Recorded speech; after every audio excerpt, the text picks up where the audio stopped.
Hello, AP European History students. The video is to give you an actual presentation on what the syllabus, the AP chapter survey addendum, and the case study stuff that you're going to be responsible for is. You can certainly stop by and ask me questions. I hope you do, but hopefully these will answer certain questions. Attached to the same email that this link is connected to, you will see this, which is the syllabus that I've revised today. Now, next week, Wednesday the 22nd, we're going to be going over things, and if I can, I'll try to get a few people who were here last year and the year before, well, last year, maybe the year before too, to talk about their experiences with AP and the AP exam. Your first due date is Wednesday, September 29th. On that date, you will have the chapter survey addendums written up and ready to turn in and ready to discuss in class for chapters 12, 13, 14, and 16 of Spielvogel. I do chapter 16 out of order because the way I teach, chapter 16 largely comes before their chapter 15. So, that's 2 page sides of work for each of those chapters, due Wednesday, September 29th. I hope that you make the time to do a good job with that. October 6th, we'll be discussing fulcrum events, controversies, and historiography, and talking about some of the AP analytical systems that the College Board recommends. On October the 13th, we'll talk about the arts, high culture, and popular culture, and a little bit more about AP analysis. On October the 21st, you have your case study essay due, which is a structured argumentative essay, which we'll be going over, but you can look it over in the case study. And finally, October 22nd, you have your Unit 1 case study presentation, where you produce a video lesson along the lines of the video of the AP presentation described right on the bottom of the second page of the 50 fact sheet in the case study section. So what this means is that you've got some additional work due in just a couple of weeks on the chapter surveys, which means you need to read or skim the chapter surveys in order to do those. You will also need to go beyond the book. For historiography particularly, you will need to go beyond the book. Now, I encourage you to develop study groups and work together. You are absolutely responsible for writing your own answers. Do not share written answers. Do not give me congruent answers, either word for word or thought for thought. Come up with your own way of expressing things. But it's certainly a good and wise choice to share the burden of research with a few classmates that you trust. If you can do that, I recommend it. You don't have to. It's up to you. When you come here, I expect you to have done the work due that day and be ready to not only turn it in, but to discuss it. Now, I will grade this work. Those students who are in my class, I will find a way to have it affect your grade. I will also send the information to Mr. Burfind, who may also choose to add those students who are doing AP work in some way to have that work reflected in his grade.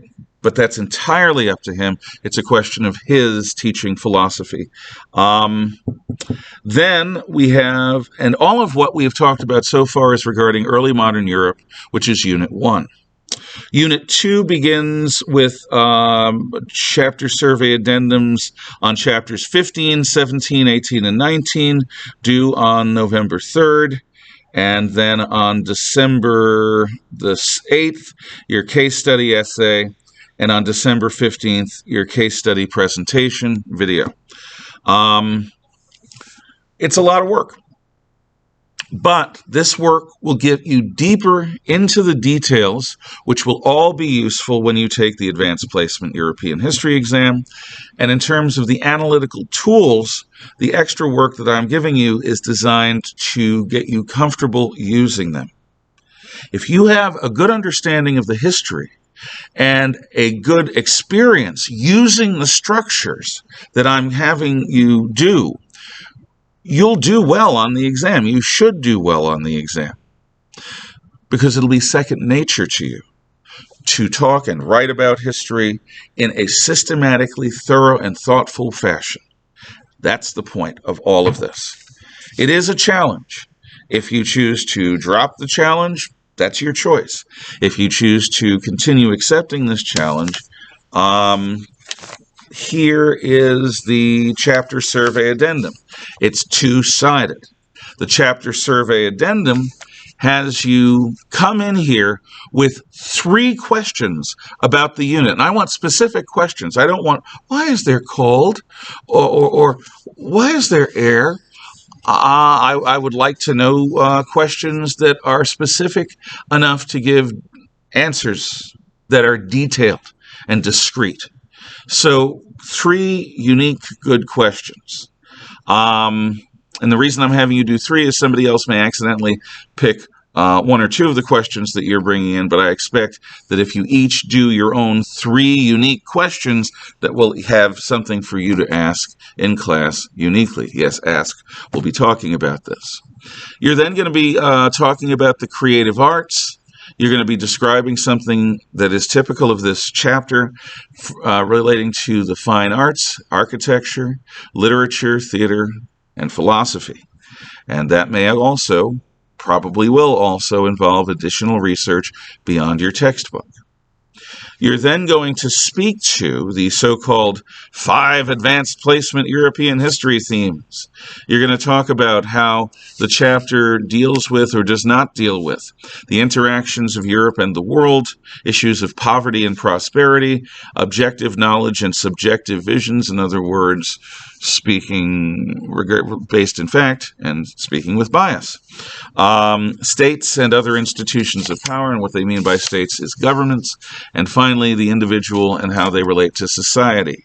Next, you'll be asked to speak to and illustrate how context plays a role in the chapter. You'll be comparing elements in the chapter to analogs outside of the chapter. You're going to be looking at chains of causation. What leads to what leads to what? For want of a nail, the horseshoe was lost. For want of the horseshoe, the horse went lame. For want of the horse, the messenger was late. For want of the message, the battle was lost. For want of the battle, the war was lost. For want of the war, the civilization fell. That sort of chain of causation, although you need not go into so many steps, but you should go into more detail about the 1 or 2 steps of causation that you mentioned. Patterns of continuity and change over time, and what makes this period distinct. Finally, you'll talk about historiography. Outside of the book, you will learn about a particular history that deals with the topic matter, who is famous for dealing with the topic matter in your chapter, and something distinctive that they say about that. You'll also be illustrating a historical controversy, that is, a squabbling match among historians about what significant meaning means for this chapter. Finally, you will be offering your own judgment, reasoned, thoughtful judgment on why a certain thing is significant within the chapter, and that certain thing is up to you. So, look at your case study packet on the 2nd page side at the bottom for the description of the case study presentation, and look at the last 2 pages of the case study packet for the case study essay. I will be going over what that structured essay means in person. Guys, gals, it's a lot. But if you accept the challenge, I hope that it will be struggle that is productive, that teaches you, that helps you grow, and that is worth your while. I'm going to get you used to finding and saying and writing something of value. And I hope that I will be providing something of value to you also. Thank you. Take care.